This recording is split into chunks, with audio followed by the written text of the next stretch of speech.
Bismillahirrahmanirrahim. Assalamualaikum warahmatullahi wabarakatuh. Apa kabar anak-anak semua? Alhamdulillah, pada hari ini kita ketemu lagi dengan pelajaran fikih. Nah, seperti minggu-minggu kemarin, melalui video pembelajaran ini, hari ini Bu Dewi membuatkan modul atau ringkasan untuk pembelajaran kalian.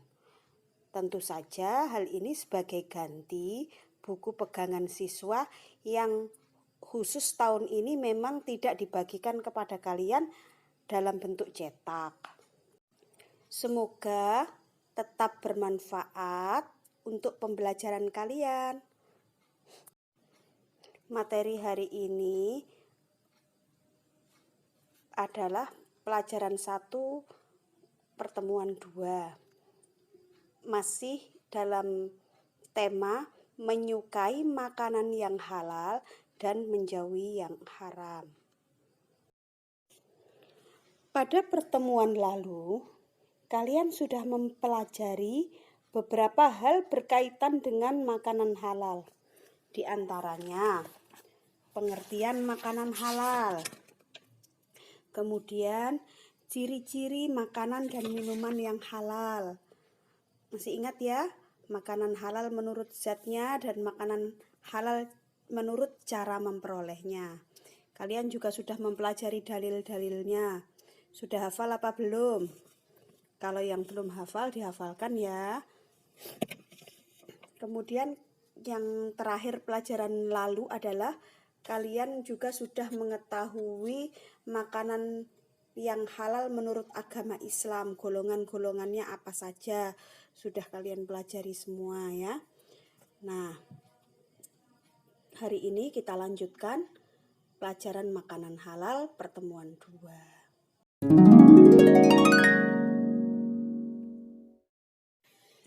Nah, selanjutnya adalah sebagai umat Islam, kalian harus membiasakan diri memakan makanan halal dalam kehidupan sehari-hari ya.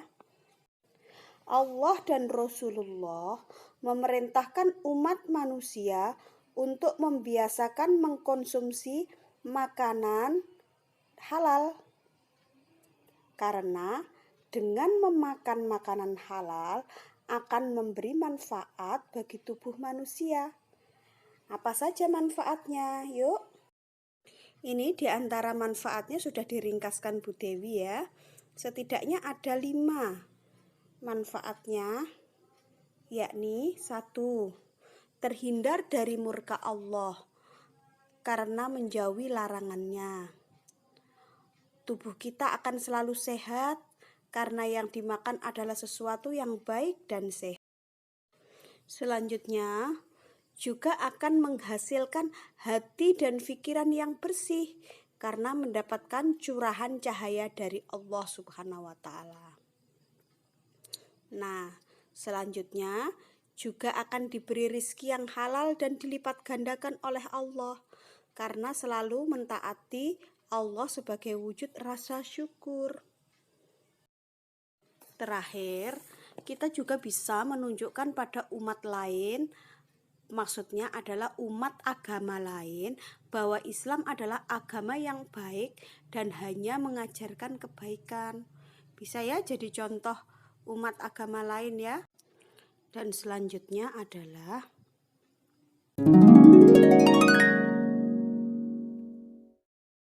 hikmah mengkonsumsi makanan halal.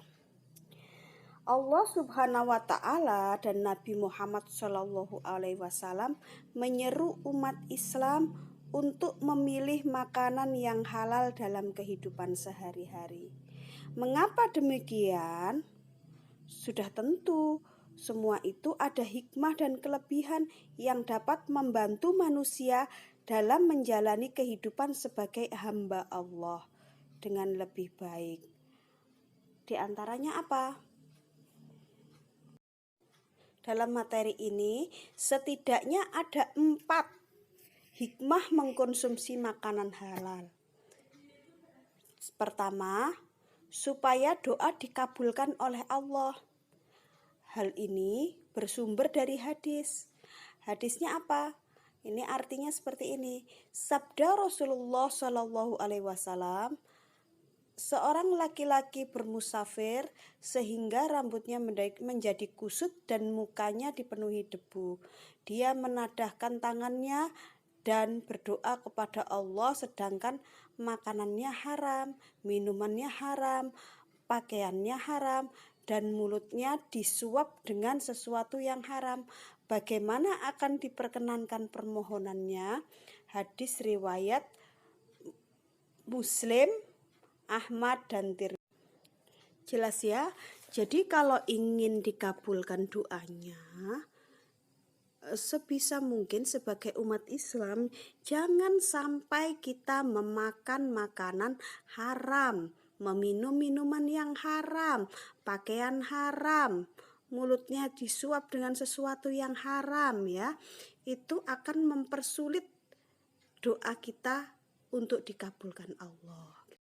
Nah, berdasarkan hadis ini, Bu Dewi berharap kelak ketika kalian sudah dewasa nanti, jangan lupa untuk selalu ingat memberikan makanan untuk keluarga harus dengan makanan yang halal ya, agar ilmunya menjadi barokah yang menuntut ilmu ya.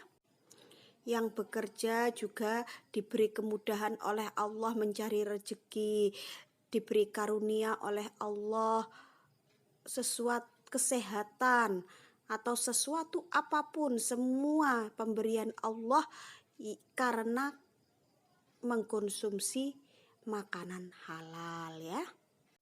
Selanjutnya, orang yang memakan makanan halal akan selamat dari siksa api neraka. Ini sumbernya juga hadis.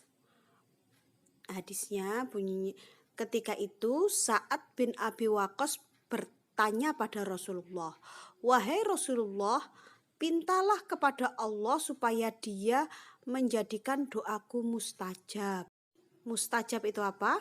Mustajab itu diterima oleh Allah atau dikabulkan oleh Allah. Lalu, apa jawab baginda? Jawab baginda Rasulullah, "Wahai Sa'ad, jagalah soal makanmu, niscaya kau menjadi orang yang makbul doanya." Demi Allah yang nyawa Muhammad dalam tangannya, jika seorang laki-laki memasukkan sesuap makanan haram dalam perutnya, doanya tidak akan diterima selama 40 hari. Nah itu ya anak-anak ya, jika sesuap makanan haram saja tidak diterima 40 hari, bagaimana dengan jika kita memakan setiap hari dan jumlahnya tidak hanya sesuap tapi banyak suap. Nah, berapa hari doa kita tidak akan diterima oleh Allah? Maka dari itu kita harus hati-hati dalam hal makanan halal. Selanjutnya, orang yang memakan makanan halal, amal ibadahnya diterima oleh Allah.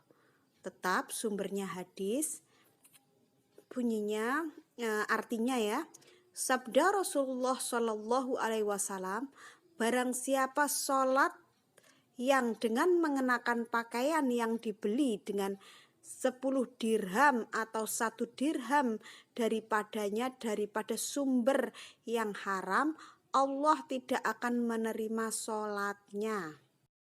Hadis riwayat Muslim. Kita sholat,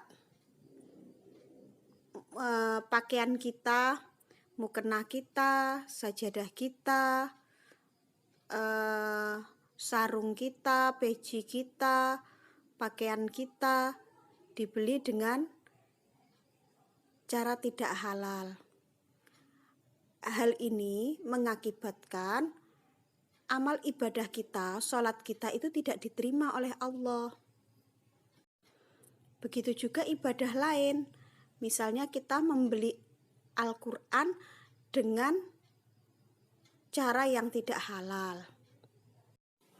Kemudian Al-Qur'annya kita gunakan untuk mengaji dengan baik setiap hari rutin. Ini menjadikan ibadah kita sia-sia karena sarana Al-Qur'an yang kita beli tadi dengan tidak halal gitu ya. Oleh karena itu anak-anakku harus tetap hati-hati dalam hal memilih yang halal dan yang haram.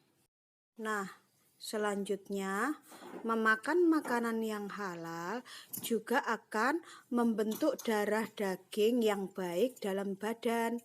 Ini sumbernya juga hadis ya.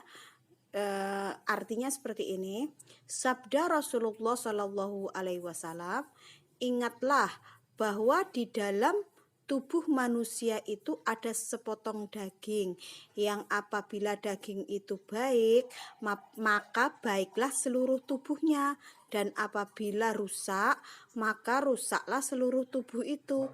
Ingat bahwa yang dimaksud daging itu adalah hati ya. Hadis riwayat Muslim. Anak-anakku, memakan makanan haram sama saja dengan mengotori hati kalian. Jadi, kalau hatinya kotor, tentu akan rusak. Kalau sudah rusak hatinya, maka seluruh tubuh akan rusak. Eman-eman ya.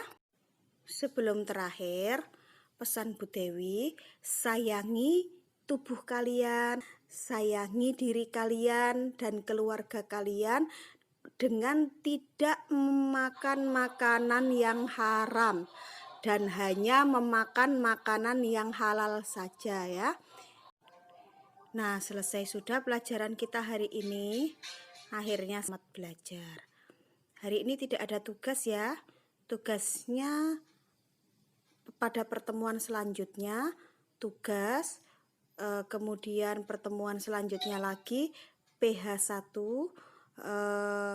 Bu Dewi berharap kalian tetap belajar, semangat belajar di rumah untuk mempersiapkan diri mengerjakan tugas-tugas pada pertemuan selanjutnya.